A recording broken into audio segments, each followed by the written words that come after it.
Hello everyone and welcome to Magnolia Craft. My name is Megan and today I'm going to be making two cards using the January 2019 Flavor of the Month kit from Scrapping for Less.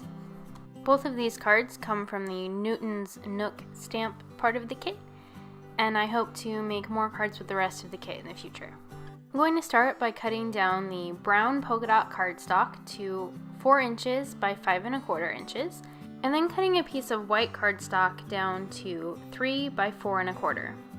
When I first saw these little wood pieces in the kit, they immediately reminded me of like a Rebus puzzle, so I'm putting them together to spell out I love coffee.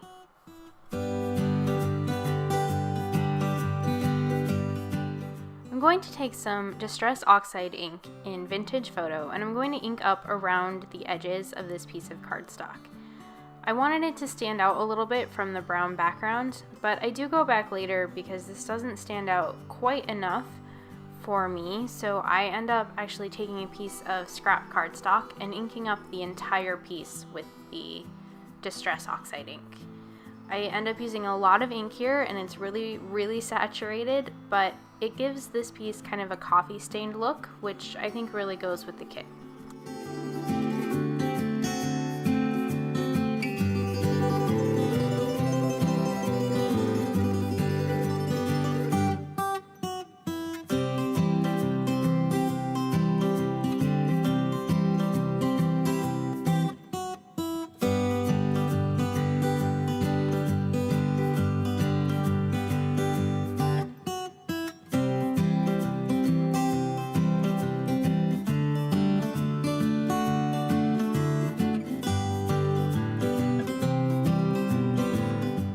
I thought about putting the wood pieces onto this piece of cardstock at kind of an angle, but I'm just too anal retentive. They have to be straight.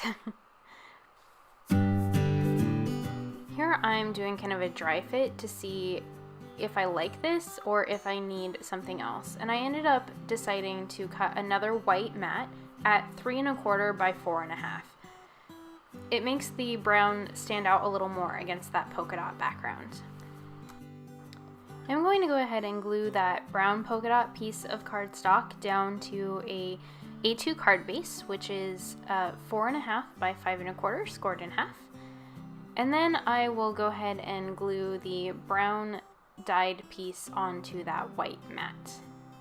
Normally I wouldn't do this in this order, but because of the dimension of the wood pieces, I thought it was better to get all of my paper glued together and then attach the wood pieces, because otherwise I wouldn't be able to do any burnishing.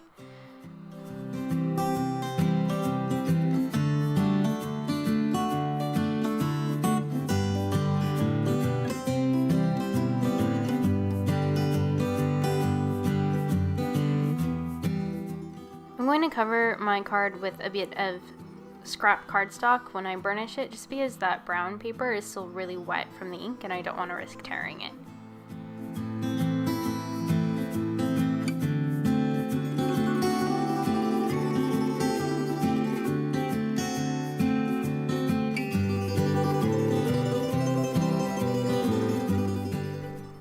Now finally, I will glue on the wood pieces with some art glitter glue, just like I've been using for the entire project.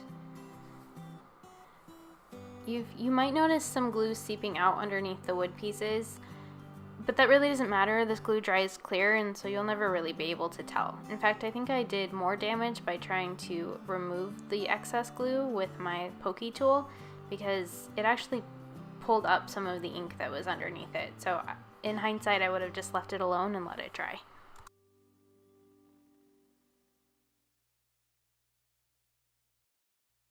And that's the first card done. I think it turned out really cute.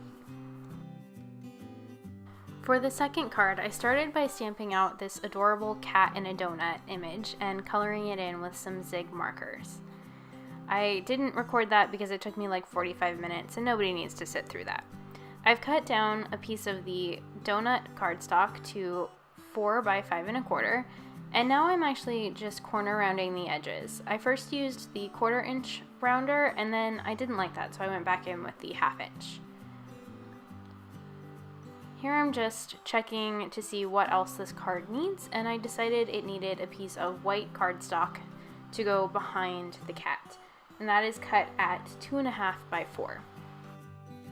Now I'm going to go ahead and ink up the sentiment, which is "Donut know what I would do without Mew," which is super cute. And fun fact, this is the only cat that could ever be in my house because I'm super allergic. So this is all the cute cat I can have.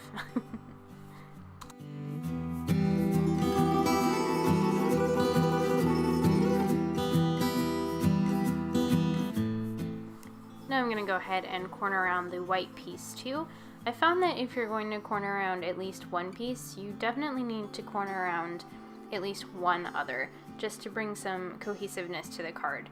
So I almost attached my cat here with some dimensional adhesive, and then it didn't seem like enough to me. So I went ahead and cut a piece of pink cardstock at 2 3/4 by 4 1/4 to go behind the white piece. And that one I actually didn't corner around, and it will reflect the card base that goes under it, which is also not corner rounded. So when you're building a card like that, you just want to make sure that you're kind of mimicking the edges that you have. So we have some that are a 90-degree corner and some that are rounded. Once again, I'm using an A2 size card, so that will be 4 1/4 by 5 1/2, scored in the middle. And I used the cardstock from the kit for this, and it's really thick cardstock. I really enjoy using it for a card base. I might have to get some more. So now I'm going to put way too much foam adhesive on the back of this cat. I tend to go overboard with the foam adhesive, but the last thing you want after you put so much work into a card is to have it get smushed in the mail. So I really want to make sure that this is sturdy and that it can take a decent amount of pressure without caving in.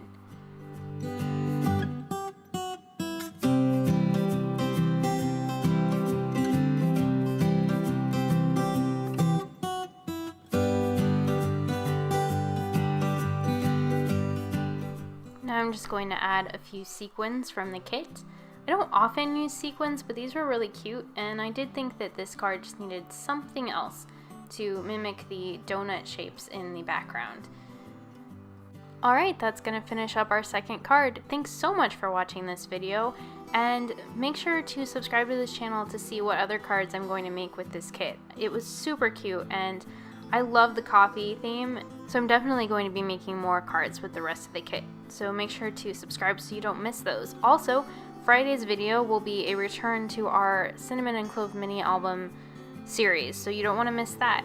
Thanks so much for watching, and I'll see you next time.